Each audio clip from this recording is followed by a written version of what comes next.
família brigando demais. Entenda a raiz. E como orar pela paz em casa? Comece hoje. Você já teve a sensação de que sua casa, aquela que deveria ser refúgio, virou um lugar onde ninguém mais se entende? Onde até o silêncio parece agressivo? Onde o respeito desapareceu e a paz simplesmente sumiu? Talvez você tente justificar. É o estresse do dia a dia, você diz. É só uma fase ruim. Mas lá no fundo, você sente que tem algo mais. Como se houvesse uma força invisível empurrando as pessoas da sua família para longe umas das outras. Talvez o amor não tenha acabado, mas tenha se desgastado, machucado. E agora anda escondido atrás de gritos, portas batidas e silêncios que duram dias. Talvez o respeito não tenha morrido, mas tenha sido soterrado por mágoas antigas que ninguém teve coragem de confessar. E a paz? Ah, a paz. Aquela brisa leve que costumava encher os cômodos com alegria. Aquela sensação de que mesmo nos problemas havia unidade. Essa paz parece ter feito as malas e ido embora. E o mais desesperador não é quando a briga acontece, é quando a briga se torna o padrão, quando o anormal se torna normal, quando você já nem reage tanto porque, no fundo, espera que tudo volte a se repetir. E repete mesmo, são sempre as mesmas palavras, os mesmos gestos, as mesmas reações, as mesmas feridas. Você sente que está vivendo dentro de um ciclo e, por mais que tente, não consegue sair. Mas e se eu te dissesse que por trás dessas brigas existe algo que não se vê com os olhos? Uma raiz silenciosa, mas profunda. Um mecanismo invisível que atua exatamente para destruir aquilo que Deus mais valoriza, a unidade da família. O inimigo sabe que uma casa dividida não permanece de pé. Por isso, ele não precisa explodir tudo de uma vez. Ele age nos detalhes, nas pequenas irritações, nos mal-entendidos acumulados, nos ressentimentos nunca tratados. Ele planta divisão onde deveria florescer o amor. Hoje, você não veio aqui por acaso. Essa guerra não é só emocional, ela também é espiritual. E toda guerra espiritual só pode ser vencida com armas espirituais. Neste vídeo, você vai entender o que está por trás dos conflitos que parecem sem solução. Vai enxergar a raiz invisível que está alimentando a discórdia na sua casa. E mais do que isso, vai aprender como orar de forma estratégica e com autoridade, para que a paz não apenas volte, mas permaneça. Não se trata de mágica, não é uma fórmula, é fé, é clareza, é posicionamento espiritual. É você dizendo, eu não aceito mais viver em guerra dentro da minha casa. É você decidindo a partir de agora ser resposta e não repetição do problema. Por isso, fique comigo até o final. Porque ao longo de cada capítulo, o Espírito Santo vai abrir seus olhos, curar suas feridas e te dar ferramentas práticas para transformar sua casa em um território de paz. E quando chegar o momento da oração final, você não vai mais orar com medo. Você vai orar com autoridade, porque algo vai ter mudado dentro de você. A sua família ainda tem conserto, e tudo pode começar hoje, quando a casa vira campo de guerra. Talvez você nunca tenha planejado viver assim. No começo, eram só discussões pequenas, detalhes que pareciam insignificantes. Uma palavra atravessada aqui, uma resposta atravessada ali. Mas, quando você percebe, o clima da casa mudou. O ar ficou pesado. As pessoas andam na defensiva. Qualquer conversa vira confronto. E aquilo que deveria ser abrigo se transformou em território de tensão. O problema não é apenas a briga em si. A dor mais profunda é perceber que você já entra em casa esperando conflito. Seu corpo fica em alerta. Seu coração se fecha. Você começa a medir palavras, evitar assuntos, escolher o silêncio para não piorar a situação. E mesmo assim, a paz não vem.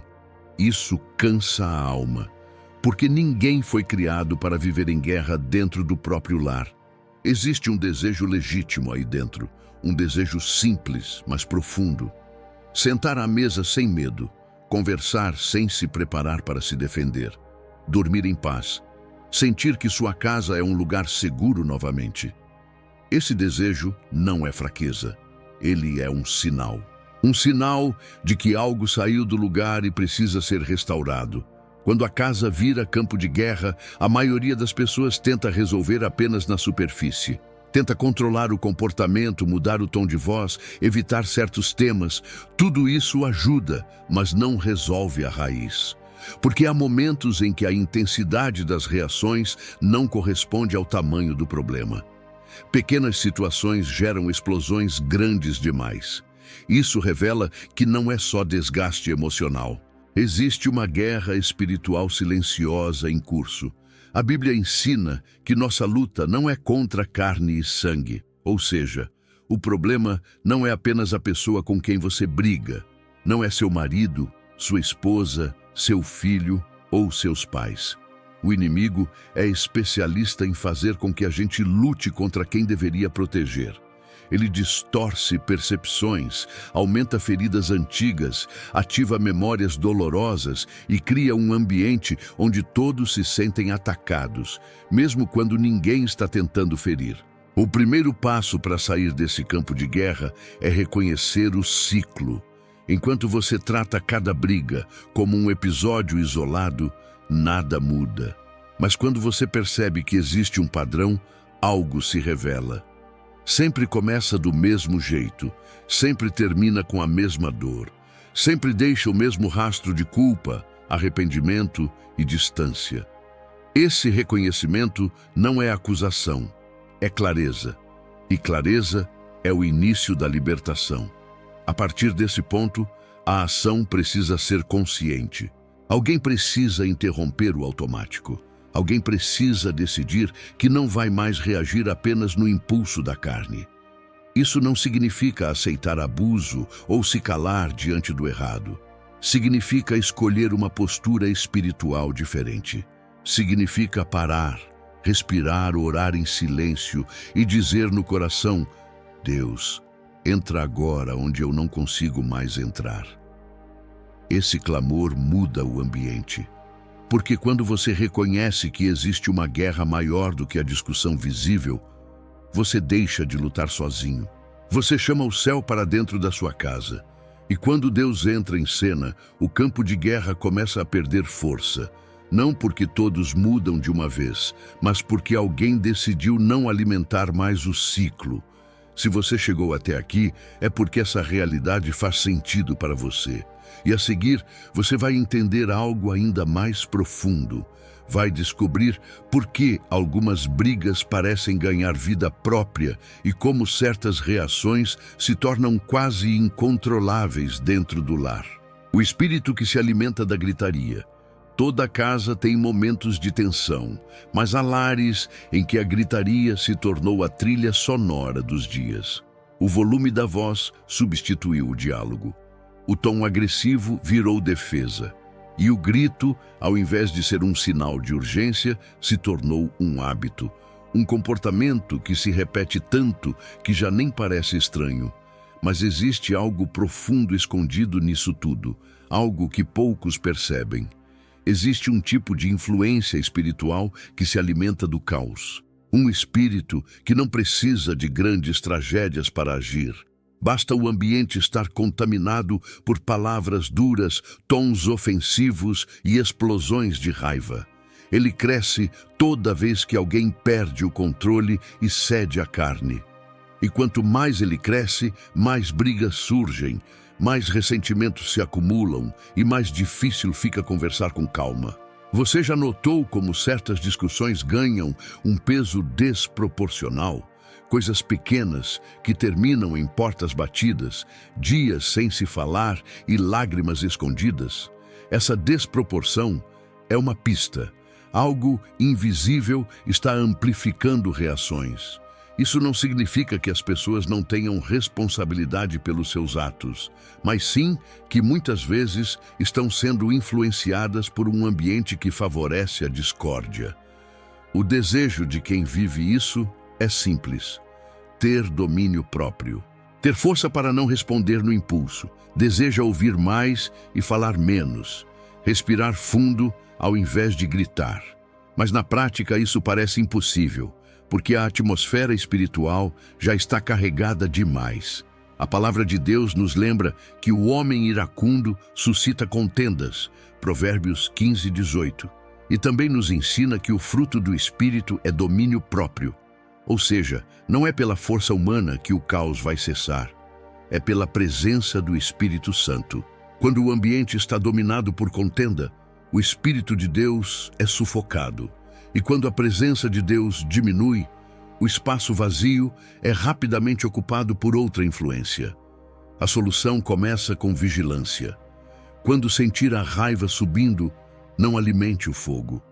Não reaja como sempre reagiu. Ore em silêncio. Sussurre o nome de Jesus. Respire fundo e escolha se calar por sabedoria, não por fraqueza. Esse silêncio não é fuga. É uma forma de quebrar a corrente invisível que se alimenta da sua reação. É você interrompendo a cadeia espiritual que quer destruir a paz no seu lar. Além disso, consagre sua fala. Peça a Deus que purifique sua boca, seus pensamentos, suas palavras, porque quando a linguagem muda, o espírito da casa muda. E onde o Espírito do Senhor está, ali há liberdade. Liberdade para amar, perdoar, recomeçar. Logo adiante, você vai perceber que em muitos casos, essas explosões emocionais têm raízes ainda mais profundas. Padrões espirituais que se repetem ao longo das gerações e continuam se manifestando até hoje. Heranças de briga, a maldição da repetição. Existe um momento de lucidez que dói. É quando você percebe que está vivendo cenas que jurou nunca repetir. As mesmas palavras que ouviu na infância agora saem da sua boca. As mesmas reações que te feriram hoje ferem quem está ao seu lado. E quando essa consciência chega, ela vem acompanhada de culpa, vergonha e uma pergunta silenciosa: como eu me tornei isso? A dor aqui não é só a briga atual. É a sensação de estar preso a uma história que não escolheu escrever. Você olha para trás e percebe que sua família sempre brigou assim. Gritos, afastamentos, reconciliações rasas, seguidas de novas explosões. Muda a geração, mudam os rostos, mas o roteiro parece o mesmo. Isso cansa, porque cria a impressão de que nada nunca muda de verdade. O desejo que nasce nesse ponto é profundo. Não é apenas parar de brigar. É quebrar o ciclo. É garantir que seus filhos não carreguem as mesmas feridas. É construir um lar diferente daquele que você herdou. Esse desejo é santo. Ele nasce no coração de quem já sofreu o suficiente para não querer perpetuar a dor. A Bíblia mostra que existem padrões espirituais que atravessam gerações quando não são confrontados. Não porque Deus deseja isso, mas porque aquilo que não é tratado se repete. Heranças emocionais mal resolvidas criam terreno fértil para contenda, medo, rigidez e comunicação agressiva. E o inimigo usa essas brechas para manter famílias presas em comportamentos automáticos. Reconhecer que existe um padrão não é se condenar, é se libertar. Porque enquanto você acredita que tudo é apenas personalidade ou destino, você se submete. Mas quando entende que há um ciclo espiritual, você ganha autoridade para interrompê-lo. Jesus não veio apenas para perdoar pecados individuais. Ele veio para quebrar cadeias, inclusive aquelas que atravessam gerações. A ação aqui é espiritual e consciente. É orar com entendimento, é dizer em voz alta diante de Deus que você renuncia a toda herança emocional tóxica que alimenta a discórdia. Renuncia à dureza, à explosão, ao silêncio punitivo, ao orgulho aprendido e declara um novo começo, não baseado no seu passado, mas naquilo que Cristo já fez. Quando você faz isso com fé, algo muda por dentro. Você começa a perceber as situações antes de reagir. Começa a sentir quando o velho padrão tenta se repetir. E dessa vez, você escolhe diferente. Não porque é fácil, mas porque está consciente. E consciência espiritual é uma arma poderosa contra a repetição. À medida que seguimos, você vai perceber que mesmo quando os padrões começam a ser quebrados, existe algo que ainda insiste em manter as pessoas afastadas. Algo silencioso, disfarçado de dignidade, mas que mata o amor aos poucos. Quando o orgulho cala o amor, há algo que destrói relacionamentos sem precisar levantar a voz. Ele não grita, não acusa, não humilha, mas é letal. É o orgulho. O orgulho não precisa vencer uma discussão. Ele só precisa impedir que alguém abaixe a guarda. Ele se alimenta da sensação de estar certo, mesmo quando tudo ao redor está ruindo. Ele veste a máscara da razão, mas esconde uma alma ferida que tem medo de se humilhar. Dentro de casa, o orgulho assume muitas formas. Às vezes, é aquele silêncio que dura dias. Outras vezes, é a recusa em pedir perdão, mesmo sabendo que exagerou. Pode ser o tom irônico que fecha portas, ou a resistência em admitir que precisa de ajuda. O problema é que enquanto o orgulho fala mais alto, o amor vai se calando. E quando o amor se cala, a distância cresce. A dor aqui é sutil, mas profunda.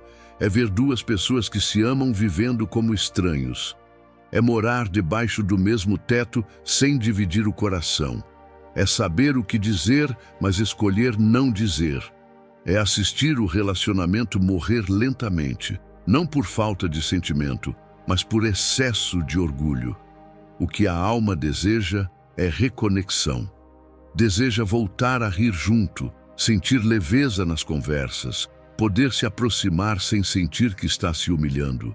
Mas enquanto o orgulho estiver no centro, isso não será possível, porque o orgulho endurece, levanta muros e afasta até quem mais amamos. Ele convence que baixar a guarda é fraqueza, quando na verdade é exatamente o oposto. Jesus ensinou que os humildes são bem-aventurados. Ele mesmo, sendo o Filho de Deus, se humilhou, lavou pés, perdoou traidores, estendeu a mão para quem o negou. Isso não o tornou fraco, mas sim invencivelmente forte. Porque onde há humildade, há poder para restaurar. A solução começa quando alguém decide quebrar esse ciclo. Quando alguém escolhe dizer, me perdoa, sem esperar o outro fazer primeiro. Quando alguém para de contabilizar quem cedeu mais. Quando alguém entende que perder uma discussão é insignificante diante da possibilidade de restaurar o amor. E isso é uma escolha espiritual. É orar pedindo a Deus coragem para dar o primeiro passo. É reconhecer que, às vezes, o problema não é a gravidade do erro do outro, mas a dureza do seu próprio coração. É decidir que sua família vale mais do que o seu ego. E agir como Jesus. Descer, servir, amar primeiro. No passo seguinte, vamos tocar numa das dores mais silenciosas e perigosas dentro da casa. Aquela que ninguém menciona, mas que afasta corações mais do que qualquer briga declarada. A dor que ninguém fala, mas todo mundo sente. Nem toda dor dentro de casa se manifesta em gritos ou brigas abertas. Há dores silenciosas, enterradas em olhares evitados, gestos frios e ausências que ninguém explica. São as mágoas não ditas, os ressentimentos que se acumulam e as palavras que deveriam ter sido faladas, mas foram engolidas por medo, orgulho ou cansaço. E essas dores, mesmo sem som, moldam o ambiente inteiro. Você sente que algo está errado, mas ninguém tem coragem de tocar no assunto. O clima pesa mesmo sem discussão. As conversas ficam superficiais. Os abraços desaparecem. E, no fundo, todos percebem que existe uma ferida exposta, mas ninguém sabe como curá-la. Ou prefere fingir que ela não está ali. A dor silenciosa é perigosa porque ela se disfarça. Ela veste a roupa da rotina. Ela se esconde em justificativas práticas. É o trabalho, é o estresse. Estou cansado, mas a verdade é que o coração está ferido. E quando não se trata a ferida, ela infecciona. Um simples comentário pode se tornar gatilho. Um silêncio pode ser interpretado como rejeição. E a casa vira um campo minado emocional, onde todos pisam com medo de causar mais dor. O desejo aqui é profundo e vulnerável. Ser ouvido, ser compreendido. Sentir que é possível se expressar sem ser julgado, sem acionar novas brigas. Todos, no fundo, querem isso. Até quem parece mais frio, distante, agressivo, porque por trás da rigidez quase sempre há uma dor não validada. A cura começa com coragem. Alguém precisa abrir o coração primeiro. Alguém precisa dizer: isso me machuca, sem apontar o dedo. Eu sinto falta de você, sem jogar a culpa no outro. Eu queria conversar, sem impor que seja do seu jeito. É nessa vulnerabilidade que o Espírito Santo age. Porque quando há sinceridade, há espaço para a graça. A ação prática é simples, mas profunda. Crie um momento de escuta verdadeira.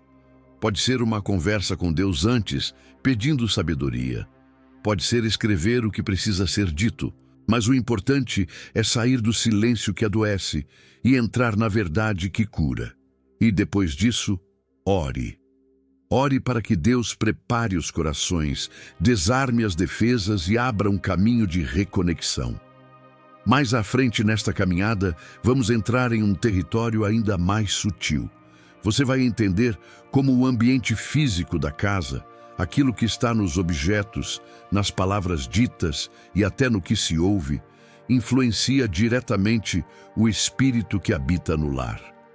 A influência invisível do ambiente. Nem tudo o que acontece dentro de casa é visível aos olhos. Existem lares onde não há mais gritos, mas a atmosfera continua pesada. Ninguém está brigando, mas também ninguém consegue relaxar. Parece que algo paira no ar. Uma tensão silenciosa, uma opressão que ninguém sabe explicar, mas todos sentem. E é justamente aí que mora um dos enganos mais perigosos. Acreditar que só o que é visível importa. A dor que esse ambiente carrega é sutil. É aquela sensação de sufocamento ao entrar em casa. A ansiedade que aparece sem motivo claro. A irritação constante, mesmo quando tudo parece tranquilo. A ausência de paz. O problema é que muita gente tenta resolver isso apenas mudando atitudes, conversas, rotinas, e tudo isso é importante. Mas há momentos em que o que precisa ser mudado é o espírito do ambiente. A alma deseja leveza, deseja abrir a porta de casa e sentir alívio, não peso. Deseja sentar no sofá e sentir repouso, não inquietação. Deseja silêncio que cura, não silêncio que incomoda. Mas esse tipo de paz não é criada apenas por boas intenções. Ela precisa ser cultivada e, às vezes, reconquistada espiritualmente. A Bíblia mostra que ambientes carregam influência. Quando Jesus expulsou os vendilhões do templo, não foi apenas por causa do comércio, mas porque aquilo contaminava o ambiente de adoração. No Antigo Testamento, Deus ordenava que certos objetos fossem removidos do acampamento por estarem ligados à maldição. Ambientes carregam marcas. Palavras liberadas deixam rastros. Objetos, hábitos, músicas, séries e até conversas que alimentam contenda, medo e sensualidade abrem portas espirituais dentro do lar. A solução exige discernimento, não é fanatismo. É sensibilidade ao Espírito Santo. É olhar ao redor e perguntar: o que está presente na minha casa que talvez esteja alimentando essa opressão? Pode ser algo que você achava inofensivo. Pode ser um hábito que se tornou normal. Pode ser uma palavra que se repete demais. O Espírito de Deus não habita em ambientes onde não é bem-vindo. Ele é santo. Ele não se impõe. Por isso, quando o lugar está carregado, a presença dele se afasta e o inimigo ocupa o espaço. A ação prática é um tempo de limpeza espiritual, não só das atitudes, mas do espaço. Ore em cada cômodo, louve, declare versículos em voz alta. Consagre cada ambiente ao Senhor. Se precisar, remova objetos que carregam outras influências. Apague palavras ditas em ira com palavras de bênção. Substitua conteúdos que ferem por aquilo que edifica. E peça ao Espírito Santo que volte a habitar ali. Ao continuar, você vai descobrir que não é só o que está ao seu redor que influencia a atmosfera da casa, mas também o que sai da sua boca, porque há um poder invisível nas palavras, e ele pode construir ou destruir, curar ou ferir. A linguagem que restaura. Existem casas onde o maior problema não está no grito, mas naquilo que é dito. Palavras que saem afiadas como espadas, frases que parecem simples, mas deixam marcas profundas, acusações disfarçadas de conselhos, silêncios que ferem tanto quanto uma ofensa, e o pior é que depois que a palavra sai, ela não volta, ela ecoa, ela se repete na mente de quem ouviu, ela molda pensamentos, emoções, identidades. A dor aqui é provocada por frases que nunca deveriam ter sido ditas, ou por palavras que a pessoa mais precisava ouvir, mas nunca chegaram. Você é um peso. Você sempre estraga tudo. Você nunca muda. Ou então, eu te amo. Eu tenho orgulho de você. Você é importante. Frases que poderiam curar, mas que foram retidas. E a ausência delas causou tanto estrago quanto os ataques. O que o coração mais deseja é se comunicar de verdade, poder falar e ser ouvido, ouvir e se sentir valorizado, trocar palavras que geram conexão e não distância. Só que dentro de um lar ferido, a linguagem se torna um campo de batalha. A fala vira escudo ou espada, mas raramente ponte, e assim cada conversa vira uma disputa. A palavra de Deus é clara. A morte e a vida estão no poder da língua. Provérbios 18, 21. Ou seja, aquilo que você diz tem autoridade espiritual. Suas palavras constroem realidades. Elas podem levantar um coração ou derrubar uma alma. Elas podem ativar a fé ou ampliar a dor. A sua boca pode ser um canal de restauração ou de destruição. A mudança começa quando você decide santificar sua linguagem. Quando entende que não pode mais falar de qualquer jeito, mesmo estando com raiva ou cansado. Quando você ora antes de conversar. Quando escolhe, com intenção, palavras que curam. Isso não é falsidade, é maturidade espiritual, é amor em ação. Porque não é difícil falar quando tudo vai bem. Difícil é abençoar quando o ambiente está hostil. Além disso, use suas palavras para profetizar vida sobre sua casa. Declare paz, declare cura, declare restauração, mesmo quando os olhos ainda não veem mudança, porque a fé se expressa também pela boca. Jesus disse que quem crer e não duvidar no coração, e disser a este monte, ergue-te e lança-te no mar, assim será feito. Ou seja, há poder em declarar com fé. Logo mais, vamos nos aprofundar em algo essencial, porque não basta falar com sabedoria, é preciso também fechar as brechas que permitem que o inimigo continue entrando, mesmo quando tudo parece estar mudando por fora. A oração que fecha as brechas. Nem toda transformação vem só com boas intenções. Existem momentos em que o coração quer mudança, as palavras já estão mais suaves, o ambiente até parece mais leve, mas de repente, tudo volta a acontecer. A briga ressurge do nada. A tensão reaparece como se nunca tivesse ido embora. E você se pergunta, por que isso continua voltando, mesmo depois de tantas tentativas? Essa é uma dor confusa. É o sentimento de estar dando o melhor de si, e ainda assim sentir que algo escapa das suas mãos. É viver ciclos de paz interrompida. Caminhos de reconciliação que são interrompidos por pequenas faíscas. Essa sensação de retrocesso é um sinal espiritual. Há brechas abertas.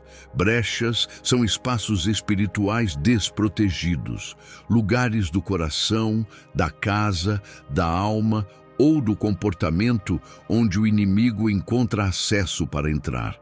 E ele não precisa de muito. Um ressentimento não perdoado. Uma palavra que foi dita e nunca foi retratada.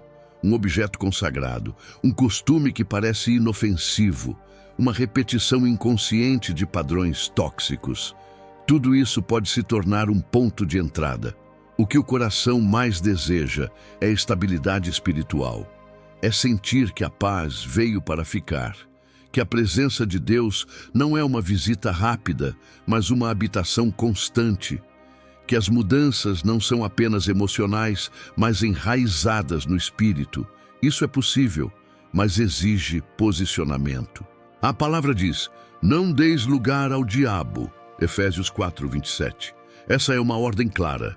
Isso significa que é possível, sim, fechar as portas, impedir o avanço do mal, blindar sua casa com oração, santidade e vigilância. A ação prática aqui é uma oração estratégica, uma oração que nomeia as brechas, que declara perdão onde ainda há mágoa, que entrega hábitos ocultos, que consagra os ambientes, que convida o Espírito Santo a ocupar todos os espaços. Essa oração não pode ser apressada. Ela precisa vir de um coração inteiro diante de Deus. E ao fazer essa oração, faça com autoridade. Lembre-se de que você está em Cristo, que foi lavado pelo sangue que venceu todo o mal. Que a sua voz, quando alinhada com a palavra de Deus, tem poder para estabelecer limites espirituais no seu lar.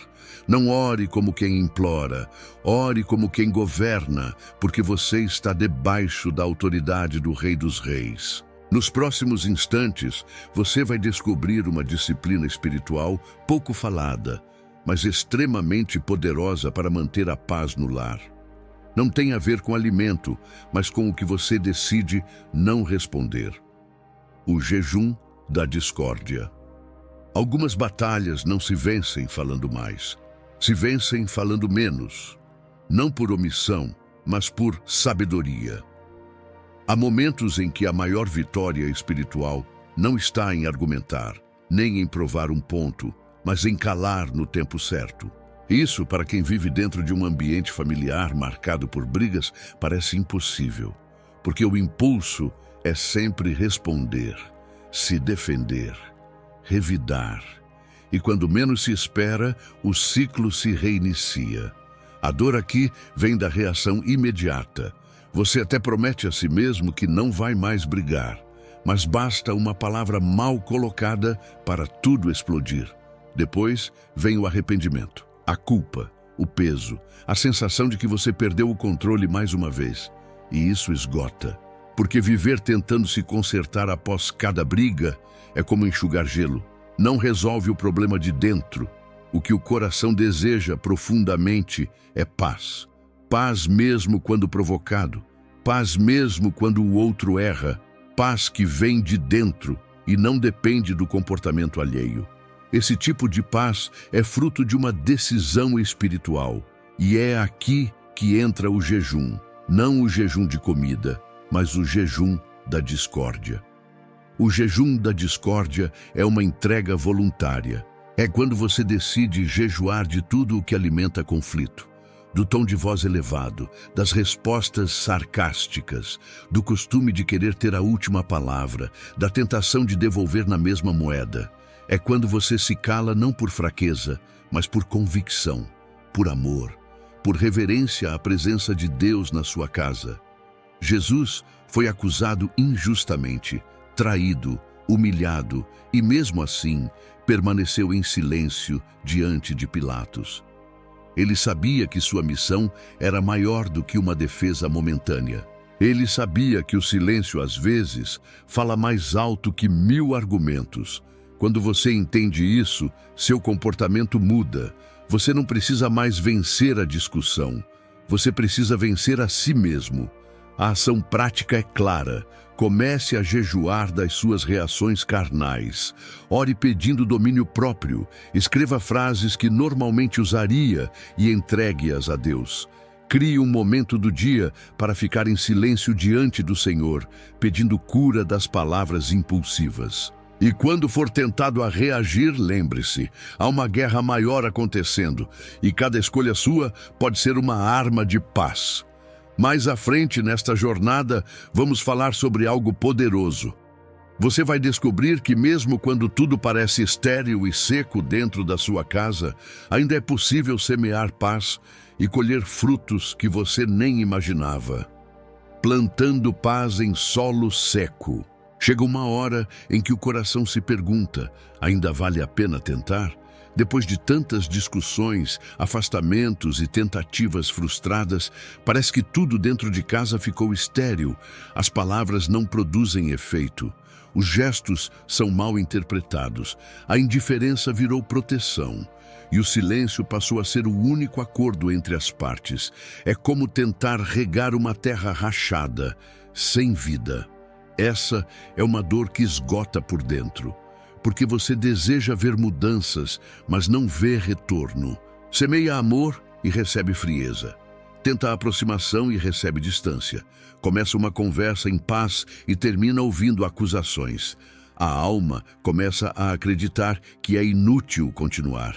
E nessa desistência silenciosa, muitos lares se perdem. Mas Deus tem um padrão completamente diferente. Ele planta onde ninguém mais vê possibilidade. Ele age onde o coração humano já perdeu a esperança. E é por isso que, mesmo em solo seco, ainda é possível semear. A diferença está na fé e na constância. O agricultor que semeia num terreno estéril, confiando em Deus, está dizendo ao céu: eu creio no impossível. O desejo aqui é profundo. Ver a família restaurada. Sentir que cada gesto de amor não é em vão. Que cada palavra de bênção lançada hoje, por menor que pareça, tem potencial de frutificar amanhã. E esse desejo é sagrado, porque ele nasce do Espírito que habita em você e não do comportamento do outro. A solução não está em cobrar mudança, está em continuar semeando, mesmo sem aplausos, mesmo sem retorno imediato. Paz não se impõe, se planta. Amor não se exige, se cultiva. E quanto mais você semeia com fé, mais o solo começa a responder. A ação é prática, firme e espiritual. Todos os dias, escolha um gesto que vá na contramão do ambiente, um olhar gentil, uma palavra de encorajamento, uma oração em silêncio enquanto a casa dorme, uma refeição preparada com carinho, um bilhete escrito à mão, atos simples, mas carregados de unção. E junto a isso, declare em oração: mesmo que hoje pareça seco, eu profetizo vida neste lugar. Minha casa vai florescer. Quando avançarmos um pouco mais, você será guiado para um dos momentos mais profundos desta jornada. Uma oração profética feita com autoridade, que pode ser o divisor de águas entre a dor que se arrasta há anos e o recomeço que Deus quer estabelecer hoje. Oração profética pela paz no lar. Chega o momento em que as palavras já foram ditas. As tentativas humanas foram feitas. O que restava de forças foi gasto tentando manter a casa de pé. E mesmo assim, há algo que ainda não se moveu.